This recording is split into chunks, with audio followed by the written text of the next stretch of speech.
And என்னோட புள்ள வந்து உயிரே கொடுப்பான் தளபதிக்கு. விஜயின் கூட பேர் மென்ஷன் பண்ண மாட்டான், தளபதி தான் சொல்லுவான். அப்பா அம்மா விட தளபதி ரொம்ப பிடிக்கும் என் பிள்ளைக்கு.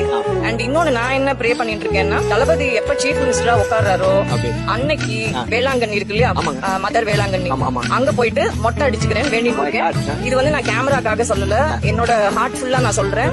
He is such a very cute person. I have met him in the set of Leo, Bigil and all that. ரொம்ப ஜாலி பர்சன், நைஸ் கை. அவர் நன்னா இருக்கணும், நாங்க எல்லாருமே ப்ரே பண்றோம். அண்ட் என் புள்ள வந்து he has completed 18 years. He is going to finish his first year of college. அவன் வந்து எல்லார்கிட்டயும் என்ன சொல்லிருக்கான்னா, ப்ளீஸ் ஓட்டர் சைடு எடுங்க தளபதிக்கு. இது வந்து நான் கேமராக்காக நிஜமாவே சொல்லல. அண்ட் என்னையும் திட்டின்னு இருக்காமா, உன் ஓட்டர் சைடு சரி பண்ணுமா, தளபதிக்கு ஓட்டு போடணும். சோ அந்த அளவுக்கு he has catched all the youngsters. And எங்க செட்டு தான் விஜய், அதனால எங்களுக்கும் பிடிக்கும். We have the right to love him, like him.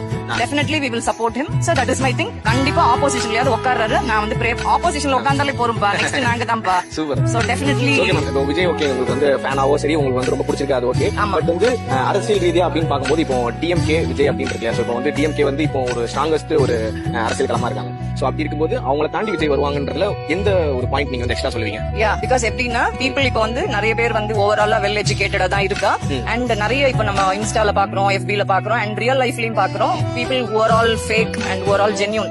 So Vijay வந்து நான் அவர் வந்து ஷூட்ல பாத்திருக்கேன். அவர் அத்தனை கம்ஃபர்ட்டை விட்டுட்டு அவர் வந்து அரசியலுக்கு வரணும்னு தலையிட்டே கிடையாது. சோ அப்படி இருக்கிறப்போ he wants to do something for the people and he knows that some of the political parties are exploiting the people and also their group. Okay, so அப்படி இருக்கிறப்போ தளபதி வந்து நல்ல எண்ணத்தோட தான் வரேன்னு சொல்றார். சோ கண்டிப்பா விஜய் உட்காருவார் அந்த சீட்ல. we are all waiting for the day to see that. and அவர் நல்ல எண்ணத்தோட தான் ஸ்டார்ட் பண்ணிருக்காரு, அதனால தான் முடியும். நாங்க தான் இருக்கோம் ப்ரே பண்றதுக்கு அவருக்காக. சொல்றப்ப எனக்கு I feel so emotional. He is such a nice person and நல்லா இருக்கும்.